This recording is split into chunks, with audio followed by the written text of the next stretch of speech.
Hello दोस्तों, स्वागत है आपका आपके अपने चैनल स्टडी हम में। दोस्तों, आज हम यूपी पुलिस का जो री एग्ज़ाम हुआ था 23 अगस्त की फर्स्ट शिफ्ट का हिंदी की जो पूर्ण सोल्यूशन है वो देखने वाले हैं। तो आइए देख लेते हैं पहला क्वेश्चन। तो देखिए, पहला क्वेश्चन जो है वो आपका ये है कि एक जो फेमस जो उदाहरण है वो दिया गया है और उसके बारे में पूछा गया है कि इसमें कौन सा रस है। तो देखिए, पढ़ लेते हैं पहला। एक और अजगियारी लखी एक और मृगराए बिकल बिटोही बीछी पराओ मूर्छा खाए। तो देखिए, इसमें पूछा गया है कि कौन सा रस है। तो देखिए, भयानक रस से फेमस एग्जाम्पल है जो बार बार पूछा जाता है और कई एग्जाम में पूछा गया है। तो देखिए, अब इसमें तो ये पूछ लिया, अब अगली बार क्या पूछ सकता है। तो देखिए, अगली बार पूछ सकता है कि इसका स्थायी भाव क्या है, इसका स्थायी भाव क्या है, इसका स्थायी भाव क्या है, इसका स्थायी भाव क्या है। तो मैं आपको बता देता हूँ। तो देखिए, रौद्र का जो है स्थायी भाव क्रोध यानी गुस्सा है नहीं, याद रखना है। वीर का क्या है, उत्साह है ना। करुण का क्या है, शोक यानी दुख। अगला क्वेश्चन देख लेते हैं। अगला क्वेश्चन है आपका कि निम्नलिखित में से कौन सा शब्द अलंकार नहीं है। तो शब्द अलंकार के भेद कौन सा नहीं है। तो देखिए, शब्द अलंकार का भेद रूपक नहीं है। देखिए, यमक जो है श्लेषण शब्द अलंकार का भेद है, अनुप्रियास भी शब्द अलंकार का भेद है और श्लेष भी। और याद रखना है, विप्सा भी इसका भेद है शब्द अलंकार का, प्रयोक्ति भी इसका भेद है। प्रयोक्ति आपने पढ़ा होगा, प्रयोक्ति अलंकार। और एक और याद रखना है कि पुनरोक्ति। ये आप 6 याद रख लेंगे तो आपका काम चल जाएगा। और एक क्वेश्चन और पूछा गया था कि ये तो शब्द अलंकार के बारे में पूछा गया है, एक अर्थ अलंकार के बारे में पूछा गया था कि अर्थ अलंकार के कितने भेद हैं। तो अर्थ अलंकार के टोटल कितने भेद हैं, 45 भेद है, याद रखना है आपको। अगला क्वेश्चन देख लेते हैं। देखिए, अगला क्वेश्चन है, जब दो व्यंजन एक साथ मिलते हैं तो उन्हें क्या कहा जाता है। देखिए, जब दो व्यंजन एक साथ मिलते हैं तो मिलने को क्या कहते हैं, संयुक्त कहते हैं। संयुक्त होना, तो संयुक्त व्यंजन कहा जाता है। और संयुक्त व्यंजन कितने हैं, तो संयुक्त व्यंजनों की संख्या भी 4 है और अंत्यस्थल व्यंजनों की भी संख्या भी 4 है ना। ये तो बहुत ईजी क्वेश्चन था। तो देखिए, संयुक्त व्यंजन मैं आपको बता देता हूँ कौन कौन से हैं। तो देखिए, ये लिखे हुए हैं संयुक्त व्यंजन ये हैं। और ये भी पूछ लेता है किससे मिलकर बने हैं। तो देखिए, जैसे छा है आपका, तो किससे मिलकर बना है, का और शा से। त्रा है, त्रा और राश है। जिया है, जा और इयाश है। श्रा है, शा और राश है ना।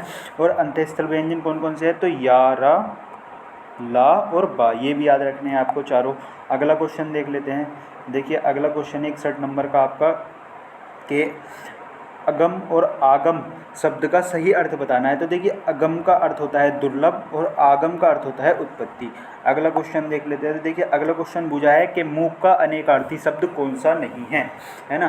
तो देखिए, मूक का अनेकार्थी शब्द जो नहीं है, इसमें शांत नहीं है। देखिए, मूक का अर्थ गूंगा भी होता है यानी ना बोलने वाला, विवश भी होता है जो चुप रहे यानी शांत रहे, और चुप तो होता ही है मूक का, है ना। मूक का मतलब होता है जो ना बोलता हो, है ना। अगला क्वेश्चन देख लेते हैं। तो देखिए, अगला क्वेश्चन है, निजवाचक सर्वनाम का उपयोग किस वाक्य में हुआ है। तो देखिए, निजवाचक में क्या होता है कि खुद के बारे में बात होती है यानी खुद का बोध होगा। जैसे ये इसका एक फेमस एग्जाम्पल है कि आप भला तो जग भला, है ना। याद रखना है आपको। देखिए, आज अपनापन कहाँ है, अपनापन कहाँ है। देखिए, कहाँ जो है ये तो प्रश्नवाचक होगी एक तरीके से, और अपनापन जो है ये एक भाववाचक संज्ञा हो गई। अगला क्वेश्चन देख लेते हैं। देखिए, अगला क्वेश्चन है, क्या भूलूं क्या याद करूं हरिवंश राय बच्चन की आत्मकथा श्रृंखला का ये कौन सा भाग है। तो देखिए, ये पहला भाग है।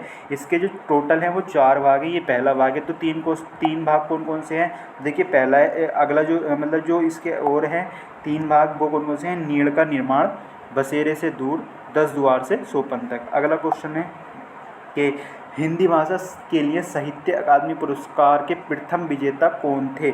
तो देखिए, प्रथम विजेता पूछ रहा है तो पहले बात कर लेते हैं ये कब स्टार्ट हुआ। तो 1955 में स्टार्ट हुआ। पहली बार मिला ये आपको मक्खनलाल चतुर्वेदी को। किसके लिए मिला, तो हिम तरंगिनी के लिए मिला था। ये भी याद रखना है ना। अगला क्वेश्चन देख लेते हैं। देखिए, वायुबद्ध में कौन सी संधि है। ये क्वेश्चन मतलब आपको जो है ना कुछ जगह से क्वेश्चन फिक्स है जो आते हैं। जैसे संधि से हुआ, समाज से हुआ आपका, है ना। और एक आपका जो साहित्य अकादमी पुरस्कार है उससे एक क्वेश्चन जरूर पूछा जाता है, ये आपको तैयार करनी ही चाहिए। और जैसे सर्वनाम है, संज्ञा है, वर्णमाला है, इनसे क्वेश्चन ज़्यादातर पूछे ही जाते हैं हर एग्जाम में, और बिल्कुल ईजी वे के क्वेश्चन होते हैं। अगर आप एक बार इन्हें पढ़ लेते हैं तो आप आसानी से इन क्वेश्चनों को कर पाएंगे। तो देख लिए, वायुबद्ध में किस प्रकार की संधि है। तो देखिए, वायुबद्ध में जो है विसर्ग संधि है, वाया प्लस बद्ध, याद रखना है। अगला क्वेश्चन देख लेते हैं।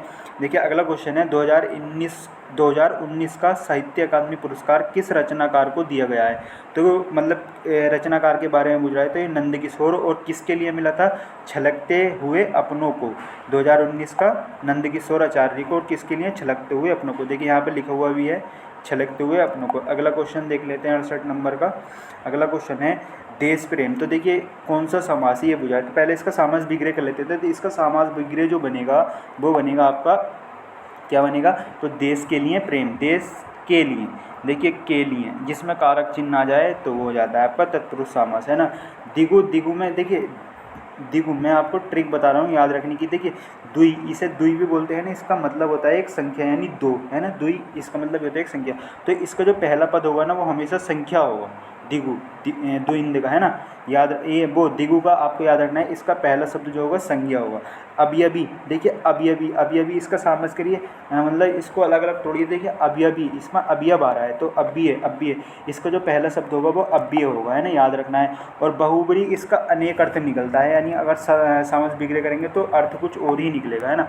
अगला क्वेश्चन देख लेते हैं। देखिए जवान पर लगाम न होने का अर्थ क्या है, तो जवान पर लगाम न होने का अर्थ है सर्वत्र अपनी विगमिता दिखाना। अगला क्वेश्चन है अमृत शब्द का पर्यायवाची शब्द नहीं है, है ना। ये जरूर पढ़ना है कि है या नहीं है, और एक बार चारों क्वेश्चनों पे भी, मतलब चारों जो ऑप्शन है उन पे भी नज़र डालनी है, क्योंकि हम जो है जल्दीबाजी में ऐसे क्वेश्चनों पर भी टिक मार देते हैं कि उसमें बूझा है नहीं है और हमने लगा दिया है ना। तो ये ज़रूर देखना है या नहीं, तो यहाँ पर नहीं बूझा है।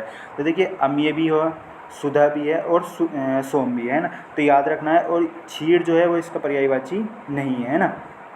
अगला क्वेश्चन देख लेते हैं। देखिए अगला क्वेश्चन है कि कौन सा वर्ड दंतीय नहीं है। देखिए अब यहाँ पर दंतीय नहीं है। देखिए मैं आपको बता देता हूँ इसके याद रखने की ट्रिक। देखिए इसमें ता रहा है ना, तो इसमें जो आएगा दंत से बोले जाते हैं ता वर्ग वाले व्यंजन, ता वर्ग वाले। और ता में क्या क्या आता है, तो ता में ता भी आता है, दा भी आता है, धा भी आता है और ना भी आता है और माँ भी आता है ना। ता था दा धा और ना, माँ नहीं आता है, ता था दा धा ना, याद रखना है। अब देखिए कौन सा नहीं है ये पूछा था ना, तो इसमें टा नहीं है। अब टा किसका है, तो देखिए ये जो है ना टा वर्ग जो है ना, ये टा वर्ग आपका ये कठोर व्यंजन के अंतर्गत आता है। आप खुद देखिए आपको पढ़ने में ना परेशानी होगी, टाड़ा ये शब्द जो है आपको पढ़ने में परेशानी होगी, तो ये कठोर के अंतर्गत आते हैं। और जो कठोर शब्द होते हैं ना वो मूर्धन्य से बोले जाते हैं, ये याद रखना। जैसे ऋषि है, आपको पढ़ने में इससे परेशानी होगी। जब परेशानी हो ना आपको कहीं भी पढ़ने में, तो आप समझ लेना कि इसका उच्चारण स्थान क्या होगा, मूर्धन्य होगा, है ना। अगला क्वेश्चन देख लेते हैं। तो देखिए अगला क्वेश्चन है मैंने आम खा लिया है, वाक्य में उपयुक्त काल कौन सा है। तो देखिए मैंने आम खा लिया है यानी जस्ट अभी ही खाया, यानी असन्न की बात हो रही है और भूतकाल की बात हो रही है ना। अगला क्वेश्चन देख लेते हैं। किसी एक में ही आस्था रखने वाला, किसी एक में ही आस्था रखने वाले के लिए एक शब्द क्या है। देखिए अनुत्तीर्ण जो फेल हो जाए ये तो हो नहीं सकता। अनिकेत जिसका कोई मतलब जिसका कोई मैं भूल इसे जिस अनिकेत बोलते हैं जिसका कोई मतलब बसेरा न आए, ऐसा कुछ है इसका, मैं भूल रहा हूँ। अनुमोदन यानी किसी चीज़ को अपनी सहमति देना। तो देखिए इसका जो आंसर हो जाएगा अन्य हो जाएगा। किसी और एक में ही आस्था रखने वाला यानी किसी और में ना आस्था रखने वाला यानी अन्य। अब देखिए अगला क्वेश्चन देख लेते हैं। अगला क्वेश्चन है आपका, देखिए इन शब्दों में जो है ना आपसे पूछा गया है कि प्रत्यय क्या है। देखिए प्रत्यय की जो है ये क्या होते हैं, ये भी बूझ लेता है ये क्या होते हैं, तो ये एक शब्दांश होते हैं। क्या होते हैं, शब्दांश होते हैं। ये बूझ लेता है कि शब्द है अर्थ है, मतलब शब्द है ये शब्दांश है, ये क्या है। तो ये प्रत्यय और उपसर्ग जो होते हैं आपके क्या होते हैं, ये शब्दांश होते हैं। दोनों क्या होते हैं, एक शब्दांश होते हैं। याद रखना है आपको कि क्या है, ये शब्दांश है। और देखिए उपसर्ग, उपसर्ग जो होते हैं वो शब्द के स्टार्टिंग में जुड़ते हैं, स्टार्ट में, और प्रत्यय जो होते हैं लास्ट में जुड़ते हैं यानी अंत में, है ना। ये याद रखना है। देखिए मैं आपको बता देता हूँ। अब देखिए इसमें बुझा है धमाका, लड़ाकू, उड़ाक और छिलका। देखिए इसमें सब में प्रत्यय बुझा है, तो प्रत्यय कहाँ होते हैं, तो लास्ट में होते हैं। धमाका इसमें प्रत्यय क्या है, तो इसमें है आका, आ का। लड़ाकू ये शब्द फेमस हैं जो आपको बूझे गए हैं, ऐसा नहीं है कि कहीं से भी बूझ लिए हैं, बहुत फेमस शब्द हैं। आपको अगर आप प्रैक्टिस करते हैं तो यह शब्द आपको बार बार मिलेंगे। लड़ाकू इसमें क्या है, आकू, इसमें क्या है आकू। उड़ाका इसमें क्या है, इसमें क्या है आका, अका। इसमें क्या है छिलका, का। इसमें क्या है का। तो देखिए पहला ही वाला हो जाएगा। देखिए इसमें क्रम भी याद देखना है तो शब्द यही, लेकिन सबके क्रम बदले हुए हैं तो हमें क्रम से ही लगाने हैं। देखिए धमाका में आका है, लड़ाकू में आकू है, उड़ाका में उड़ाक है और छिलका में का है ना। याद रखना है ये। अगला क्वेश्चन देख लेते हैं 75 नंबर का। 75 नंबर का क्वेश्चन है आपका, शुद्ध वाक्य की पहचान करनी है। तो देखिए मध्यकालीन युग में कलाओं की बहुत उन्नति हुई, ये बात तो सही है, मतलब कहीं भी हमें मिस्टेक दिखाई नहीं दे रही है। साहब ने कहा कि किसी को अंदर ना जाने दिया जाए, ये तो गलत है ना। इस समय मोहन की आयु 20 वर्ष की है। अरे मोहन समय जब 20 वर्ष बता रहे तो समय लगाने की क्या ज़रूरत है। वह चाहे भला ही ना आए पर तुम्हें आना होगा, पर लगाने की ज़रूरत ही नहीं है। वह चाहे भला ही ना आए, तुम्हें आना होगा, है ना। ये वैसे भी आप देखेंगे तो इसे पढ़ने में आपको गलत से महसूस हो रहा है, मतलब वाक्य त्रुटिपूर्ण महसूस हो रहा है। वह चाहे ही ना आए, आप इसे ऐसे भी तो बोल सकते हैं, वह चाहे नहीं आए पर तुम्हें आना होगा, है ना। मोहन इस समय, मोहन की आयु, आयु लगाने की जरूरत, इस समय तो सही लिखा है इसमें, लेकिन आयु लगाने की शब्द नहीं, आयु लगाने की ज़रूरत ही नहीं है। जब 20 वर्ष कह दिया, इस समय मोहन 20 वर्ष का है ना, ये ऐसे बनेगा। अगला क्वेश्चन देख लेते हैं। देखिए ये भी पूछ लेता है कि सदा एक वचन और सदा बहुवचन, तो इसमें पूछा है सदा एक वचन। देखिए जो आपको, जब आप संज्ञा पढ़ेंगे ना, तो आपको एक मिलेगा समूहवाचक और एक मिलेगा पदार्थवाचक, और ये किसके अंतर्गत मिलेगा, तो ये आपको मिलेगा, ये मिलेगा आपको जातिवाचक के अंतर्गत, जातिवाचक के अंतर्गत। तो देखिए पदार्थवाचक और समूहवाचक जो है ना, ज़्यादातर जो संज्ञाएं होती हैं वो एक वचन ही होती हैं। तो इसमें वर्षा और जनता जो है वो आपको एक वचन मिलेगी और सदा एक वचन में ही उपयुक्त होती हैं। बाकी ये आप देख लेना, है ना, इन्हें मैं भूल रहा हूँ इस टाइम। तो राजा शब्द के लिए पर्यायवाची कौन सा है, तो देखिए राजा के लिए पर्यायवाची नरेंद्र है ना, याद रखना है राजा के लिए। और देख लेते हैं, देखिए और बताए गए हैं, महीपति है, महीपाल है, नरपति है, भूप है, नरेश है, ये भी याद रखने हैं ना। अगला क्वेश्चन देख लेते हैं। देखिए अनेक शब्द जो है ना, ये बहुवचन होता है, ये याद रखना है, और इसका एक वचन होता है एक। तो अनेकों लगाने की तो कोई ज़रूरत ही नहीं बनती, ये तो वैसे ही गलत हो जाएगा, दोनों काट दो। अनेकों तो हो ही नहीं सकता, क्योंकि अनेक खुद बहुवचन है, इसका बहुवचन कैसा बना सकते हैं हम, है ना। तो देखिए ये तो दूसरा और चौथा तो वैसे ही गलत है ना, ये पूछ रहा है शुद्ध रूप, है ना। तो देखिए दूसरा और चौथा तो वैसे ही गलत है। अब देखिए यहाँ जातियाँ हैं और यहाँ पे हे जो है बहुवचन है, तो यही वाला इसका आंसर हो जाएगा, है ना। अगला क्वेश्चन देख लें। ये जो बिंदी लगी हुई होती है ना हे के ऊपर, यह बहुवचन को दर्शाती है ना, जातियाँ बहुवचन है ना, और हे भी बहुवचन आएगा। तो देखिए विस्मय बोधक का यूज़ करना है, विस्मय बोधक बताना है, तो विस्मय बोधक है ये आपका, है ना।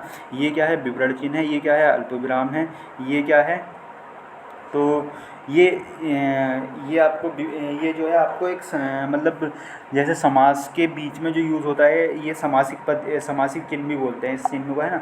अगला क्वेश्चन देख लेते हैं। किस वाक्य में अच्छा शब्द का उपयोग विशेषण के रूप में हुआ है। विशेषण क्या होता है, जो संज्ञा और सर्वनाम की विशेषता बताता है ना, संज्ञा और सर्वनाम की विशेषता बताता है, तो विशेषण कहलाता है।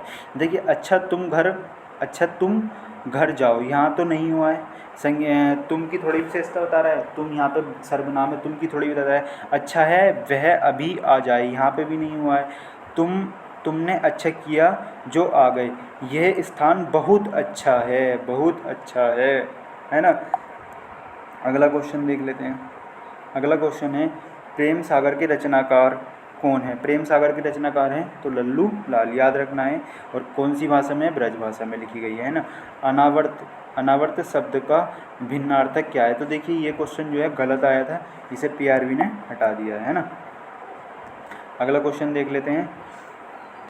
निम्नलिखित में से कौन सा शब्द पुल्लिंग है। देखिए पुल्लिंग की पहचान और स्त्रीलिंग की, ये शब्द, ये पुल्लिंग और स्त्रीलिंग आपको खुद छांटने पड़ेंगे, और हर बार नए ही शब्द आते हैं। बहुत रेयर केस में आता है कि आपको मतलब वही शब्द देखने को मिल जाए जो आपने पढ़े हैं। तो देखिए मैं आपको बता देता हूँ कैसे पहचान होती है इसकी। देखिए आप जो है ना, शब्द के आगे अच्छा और अच्छी लगा के देख लें। अच्छा, अच्छी, बड़ा, बड़ी, है ना, छोटा, छोटी, ऐसा मतलब जो आपको लगता हो, जिससे मतलब पुरुष और स्त्री का बोध है। जैसे अच्छा हम काय के लिए यूज़ करते हैं, तो लड़कों के लिए, अच्छी लड़कों के लिए यूज़ करते हैं ना। जैसे छोटा लड़कों के लिए, छोटी लड़कों के लिए, मतलब आपको दो शब्द यूज़ करके देखने हैं, जैसे अच्छा, अच्छी, छोटा, छोटी, बड़ा, बड़ी, है ना। ये लगा के देख लेते हैं। अगर आपको अच्छा लगाने पर शब्द मतलब सही लग रहा है तो वो पुल्लिंग हो जाएगा, और अगर आपको अच्छी लगाने पर सही लग रहा है तो वो स्त्रीलिंग हो जाएगा। तो देखिए हम लगा के देख लेते हैं। देखिए क्षेत्र बड़ा होता है या बड़ी होता है, बड़ा क्षेत्र होता है ना, तो ये तो हो गया, क्या हो गया आपका, ये पुल्लिंग हो गया, यानी बड़ा लगाना पड़ रहा है ना। अगर मतलब स्त्रीलिंग के लिए लगाते तो हम बड़ी लगाते, है ना। जैसे कहते हैं बड़ी लड़की, छोटी लड़की, बड़ा लड़का, छोटा लड़का, है ना। तो मतलब छोटी लड़की, है ना। तो मतलब इसमें क्या लगाना पड़ रहा है, बड़ा। अगर बड़ी लगाना पड़ता है तो ये स्त्रीलिंग हो जाता है। जैसे क्षमा किया, अच्छी क्षमा, अच्छा क्षमा, तो अच्छी क्षमा लगाएंगे ना आप। अच्छी रीति या अच्छा रीति, अच्छी रीति होगी ना, अच्छी घटना या अच्छा घटना, अच्छी घटना होगी ना। तो ये शब्द आपके काय के हो गए, ये सब तो ये होगा आपके स्त्रीलिंग के, है ना। ये ऐसे लगा के देख लेने हैं आपको। अगला क्वेश्चन है, वह आई हो तो मेरी चिट्ठी उसे दे देना। ये कौन सा वाक्य है? तो देखिए, वह आई हो तो मेरी चिट्ठी उसे दे देना, तो ये किसका वाक्य है? संभव वर्तमान का वाक्य है ना। अगला क्वेश्चन देख लेते हैं 85 में, सोच, सोच और सोचे। तो देखिए, सोच, आसोच, आसोच और असोच, असोच और असोच। देखिए दोनों ये शब्द जो है ना बहुत बूझे जाते हैं, तो इसको याद रखना है। देखिए असोच जो होता है ना, जिसमें सिंगल मात्रा होती है, इसका मतलब होता है बिना किसी सोच के, है ना, बिना किसी सोच के। और असोच इसका मतलब होता है अशुद्धि, यानी त्रुटि एक तरीके से, है ना। अगला क्वेश्चन देख लेते हैं, आग लगाने पर कुआं खोदना, यानी संकट के समय बचाव की सोचना, है ना। जब संकट आई है तब सोच रहे हैं कि क्या करना है। जिसे सरलता से पढ़ा जा सके, यानी जिसे आसानी से पढ़ सकते हैं तो उसको कहते हैं सुपाठ्य, है ना। जो पढ़ लिया है वो पाठ्य, है ना। अगला क्वेश्चन देख लेते हैं। देखिए उपसर्ग के बारे में पूछा है, निम्नलिखित में से किस शब्द में उपसर्ग नहीं है? उपसर्ग नहीं है। तो देखिए, प्रभाव में प्रा है, अपवाद में अप है और पराजय में परा है। ओढ़ना, ओढ़ना में नहीं है ना, तो इसका आंसर हो जाएगा बी। उपसर्ग क्या होते हैं? शब्दांश होते हैं, और कहाँ लगते हैं? शब्द के शुरू में लगते हैं, याद रखना है ना। अगला क्वेश्चन देख लेते हैं। अगला क्वेश्चन है, समास शब्द का अर्थ क्या है? तो समास शब्द का शाब्दिक अर्थ जो होता है संक्षेप, यानी छोटा करके लिखना, संक्षिप्त करके लिखना, यानी छोटा करके लिखना, है ना। अब देखिए, ये आपको पैराग्राफ दिया गया है, तो आपको पैराग्राफ पढ़ के और नीचे जो क्वेश्चन दिए गए होंगे उनका आंसर बताना है। तो पहले इसमें करने का तरीका क्या होता है, हम पहले क्वेश्चन पढ़ लेते हैं एक बार। तो देखिए, आधुनिक मानव को सर्वांगीण नहीं कहा जा सकता, क्योंकि इसका रीजन क्या है? तो देखिए, ये जो आपको ये पैराग्राफ आपको पढ़ना पड़ेगा, तभी इन क्वेश्चनों को सोल्व किया जा सकता है। अब मैं इसमें कराऊंगा तो बहुत टाइम लग जाएगा, तो मैं इनका आपको डायरेक्ट आंसर बता देता हूँ जल्दी जल्दी। तो देखिए, इसका पहला है पहला, और अगला क्वेश्चन है, देखिए अब ये है, अणु विस्फोटक को मानवतावादी की मर्यादा देना तभी संभव है जब व्यक्ति की। अब देखिए, मैं आपको इसके एक तरीके से छांटने का, मतलब जल्दी छांटना है तो आपको मैं तरीका बताता हूँ। तो देखिए, इसमें बात हो रही है अणु विस्फोट मानवता। आप इस शब्द को ढूंढ लीजिए, पैराग्राफ में कहा है। तो देखिए, ये शब्द है अणु विस्फोट। देखिए यहाँ आया, अणु विस्फोट मानवता को लोकहित की मर्यादा दे सकता है। तो आप यहाँ से, मतलब थोड़ी सी पीछे से पैराग्राफ पढ़ लीजिए, जैसे यहाँ से पढ़ लीजिए, यहाँ से पढ़ लीजिए, है ना। जहाँ पे मतलब कोई सेंटेंस खत्म हो, जैसे यहाँ से पढ़ लीजिए, आप यहाँ से पढ़िए और लास्ट तक पढ़ते चले आइए, आपको इसका आंसर मिल जाएगा, है ना। मैं आपको पढ़ने का तरीका बता रहा हूँ, जल्दी अगर पढ़ना हो तो कैसे पढ़ना है। इसका आंसर हो जाएगा आपका तीसरा, है ना। अगला क्वेश्चन देख लेते हैं। तो देखिए, ये सब अब मैं आपको, ये तो पैराग्राफ है, इनमें कोई मतलब ऐसा कुछ नहीं है कि आपको पढ़ के बताया जाए, और ये हर बार अलग ही आएगा पैराग्राफ। इसका आंसर हो जाएगा पहला, है ना।